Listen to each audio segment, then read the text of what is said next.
Boa noite. Eu resolvi fazer essa live, vou tentar me controlar um pouco para poder explicar um pouco melhor o que foi que aconteceu. Eu estive no hospital regional no dia 9 do 2, com contração. E o médico disse que eu estava tendo contração de Braxton Hicks, né? Que são as contrações de treinamento. E me mandou voltar para casa. Aí eu fiz a consulta com a doutora, né? Ela falou que minha pressão estava boa, que estava tudo bem. No dia 13, que foi no domingo, eu retornei ao hospital na parte da tarde, com contrações um pouco mais fortes, né? E o médico disse que eu estava com contração de treinamento e tal, e me deixou um pouco em observação, me deu um tramol. Eu tomei o tramol, mas aí a dor passou. Aí ele falou assim: olha, Jéssica, você vai para casa, mas você retorna amanhã cedo, que na troca de plantão você vai ser a primeira a ser atendida.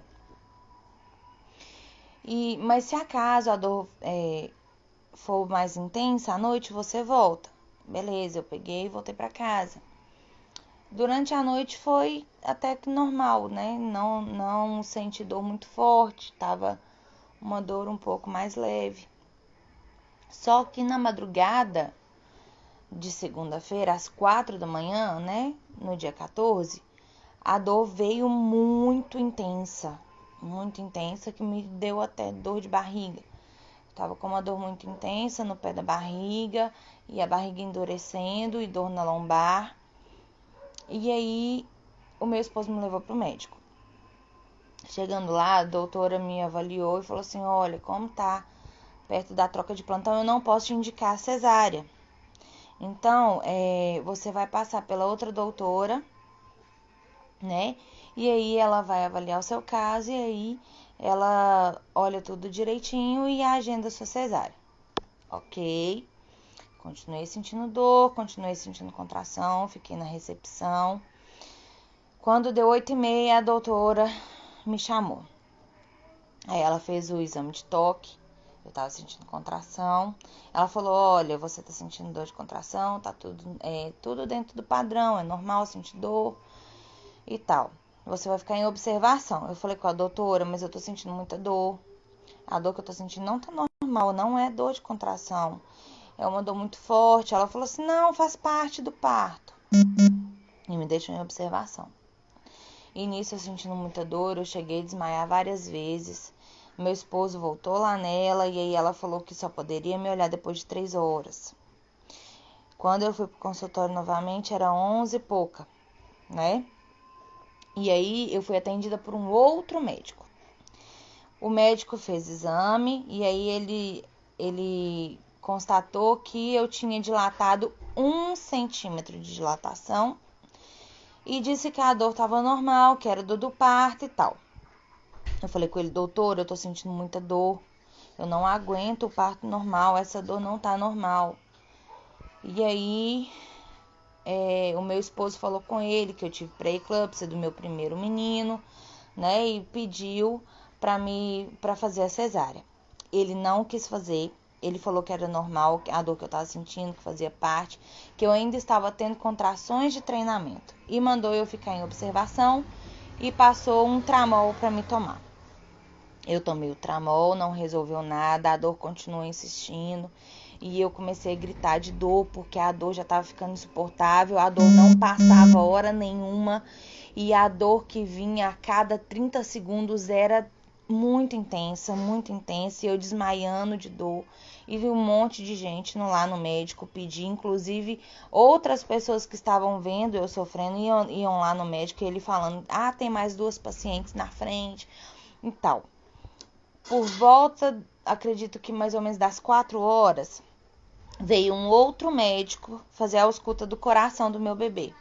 E nisso eu desmaiando e sentindo dor, desmaiando e sentindo dor. e ele não conseguia ouvir o coraçãozinho do meu bebê. E eu falava com ele: doutor, é perto do umbigo que os médicos conseguem ouvir. Ele punha e nada. E isso foi por mais ou menos uns 45 minutos. Aí ele foi e chamou o outro doutor que tinha me atendido mais cedo. O outro doutor veio, tentou achar o coraçãozinho, não conseguiu. Ele deve ter ficado uns 20 minutos tentando achar o coração também. E pediu, aí enfim, ele pediu um equipamento de ultrassom. E eu gritando de dor. Quando ele fez o ultrassom, ele não conseguiu achar batimento cardíaco. E nisso ele correu comigo para o bloco cirúrgico. Quando chegou no bloco cirúrgico, tiraram a minha roupa, me aplicaram 2 anestesias, porque a primeira escorreu toda nas minhas costas, e me aplicou a segunda anestesia e me deitou na cama. Eu ainda estava sentindo tudo quando começaram a amarrar meus braços. A enfermeira tocou no meu pé e perguntou.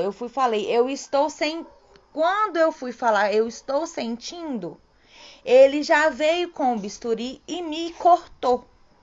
E nisso eu gritei de dor. Eu falei com ele: doutor, tá doendo, eu tô sentindo muita dor, eu tô sentindo tudo. E me cortou novamente. Quando ele me cortou novamente, eu fui e desmaiei, porque a dor foi muito intensa.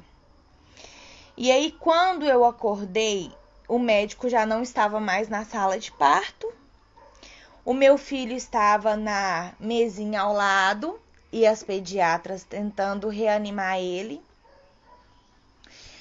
E eu não via o cordão umbilical. E o meu filho estava sem o cordão umbilical. Ele estava com uma mangueirinha na boca, que eu acredito que eles tentaram fazer a sucção porque ele engoliu muito líquido.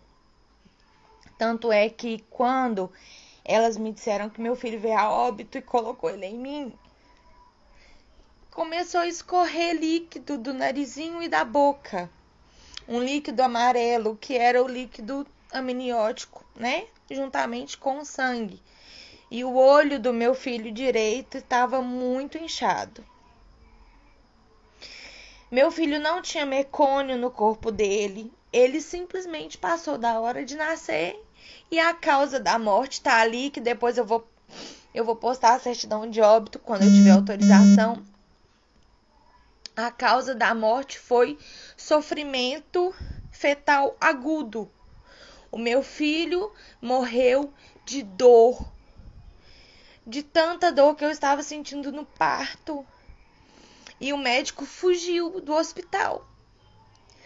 E tem gente comentando que não foi negligência médica. Como não foi negligência médica se ele não fez o trabalho dele? Se ele tivesse feito o serviço dele, que era ter feito a minha cesárea, meu filho não teria morrido. Mas não, eles disseram que meu caso era parto normal, que caso de cesárea era só casos urgentes e que meu caso não era urgente. O meu filho morreu por negligência, ele assassinou o meu filho. Pra mim, ele assassinou o meu filho. E eu quero justiça. Eu quero justiça. E eu tô correndo atrás de justiça não é só por mim, mas é em nome de todas as mães que já passaram por isso. E que se calaram por medo, entendeu? Ou por falta de condição, por falta de sabedoria, do que fazer. Eu vou correr atrás do meu filho. Então eu peço ajuda a vocês que compartilhem tudo que eu coloco. Tudo que eu posto. Porque o meu filho estava bem. A minha gravidez inteira foi uma gravidez saudável. Eu perdi o meu filho por culpa dos médicos. Porque eles não fizeram o trabalho que era para ser feito. Se eles tivessem feito o que são pagos para fazer por amor, porque para mim eles estão fazendo é por quantidade, não qualidade, o meu filho não teria morrido. E eles quase me mataram. Nunca vi cortar uma mãe para uma cesárea sem saber se a anestesia fez efeito. Que tipo de parto humanizado é esse? Isso não existe, parto humanizado, não. Que parto humanizado é esse? Que corta a mãe sem a anestesia ter dado efeito? que espera o coração do bebê parar de bater para poder correr para a mesa de cirurgia, que fala que porque a pressão tá boa não é caso de urgência. Não existe isso. Então, gente, por favor, me ajuda a buscar justiça. Tá insuportável pra mim. Quando eu olho pra ali, ó, vocês vão ver o bercinho do meu filho de frente à minha cama. Que eu não tive coragem de desmanchar até hoje. Eu durmo e sonho com aquela cena repetidas vezes na minha cabeça, ele me cortando, eu sem anestesia e eu vendo meu filho sem vida.